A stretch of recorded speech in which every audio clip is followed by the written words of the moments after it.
Super, ये होता है पुलिस का पावर। समझ में आया पुलिस का पावर। खामखा पुलिस से पंगा लेने निकले थे। नेता इंसाफ दिलाने के लिए होता है या समझौता करने के लिए? क्या होता है पुलिस पावर? देखिए मेरे साथ हक की आवाज में, मैं हूं शकील बागमारे। क्या अब पुलिस आपकी पिटाई करने पर भी आप पुलिस की शिकायत नहीं कर सकते? अगर ऐसा नहीं है तो जब एक व्यक्ति पुलिस के मार खाने के बाद जब इलाज के लिए हॉस्पिटल पहुंचता है और एमएलसी भी की जाती है, उसके बाद भी उसके परिवार वाले, उसके दोस्त पुलिस थाने के चक्कर काटते हैं। उसके बाद भी उसकी कंप्लेंट नहीं ली जाती।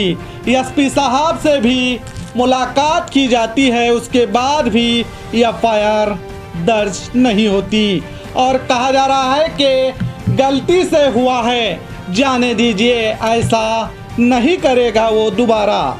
पीड़ितों के जानिब से ये कार्रवाई 2 दिन तक चलती रही।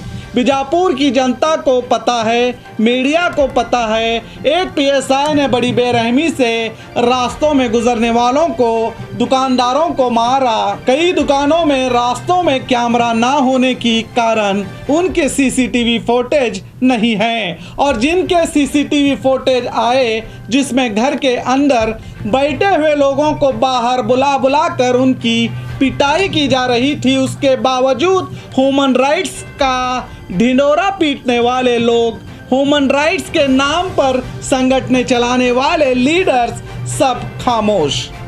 आज ये हादसा होकर 3 दिन हो चुके हैं मगर पीएसआई पर कोई कार्रवाई नहीं की जाती है। 7 दिसंबर की रात को पीएसआई के जानिब से लोगों को पीटा जाता है, जिसका वीडियो सीसीटीवी फुटेज भी वायरल हुआ था, जिसकी खबर हमने भी 8 दिसंबर को आपको बताई थी, जिसमें पीएसआई के द्वारा पीड़ित लोगों ने भी इसकी जानकारी दी थी।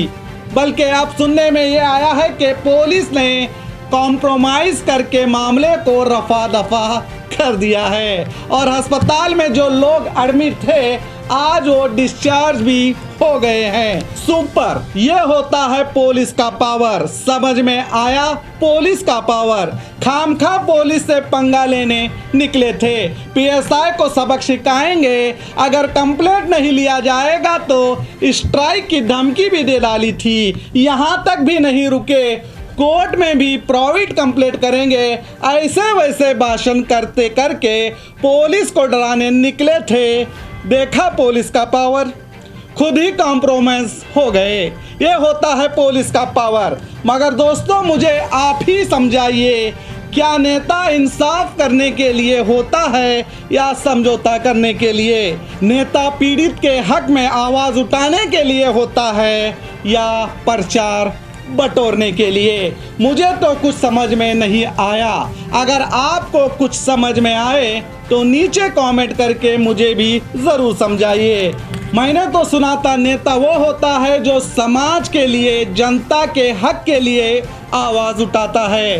याद रखिए, अधिकारी हमारा रिश्तेदार नहीं होता। अगर रिश्तेदार है भी तो वो हमारा सेवक ही होता है। इससे रिश्तेदारी निभाना नहीं होता, इससे काम करवाना होता है। शायद आजकल के नेता इस परंपरा को निभा रहे हैं कि भाड़ में जाए जनता, हमारा रिश्ता तो अधिकारियों के साथ अच्छा हो बस। नेताओं को ये भी भूलना नहीं चाहिए कि अधिकारियों का तो ट्रांसफ़र भी होता है, वो रिटायरमेंट भी होते हैं। हमेशा रहने वाले आपके दोस्त, आपके अपने, आपकी जनता, आपका समाज होता है। इसे ना भूलिए। नेताओं को भी कभी कभार ही मिलते हैं ऐसे मौके के वो साबित कर सके कि ये हैं समाज के नेता, समाज के रखवाले। बड़ा अफसोस होता है पुलिस के बड़े बड़े अधिकारी भी इस सीसीटीवी फुटेज को देखने के बाद भी स्वयं पीड़ित कोई कार्रवाई नहीं करते, तो आम नागरिक किस पर करे भरोसा? ऐसे कई सवाल तो उठ खड़े हुए हैं। ये प्रशासन पर और सरकार पर भी सवाल है। ये खुलेआम ह्यूमन राइट्स का उल्लंघन है, मगर कोई कार्रवाई नहीं। ये है पावर।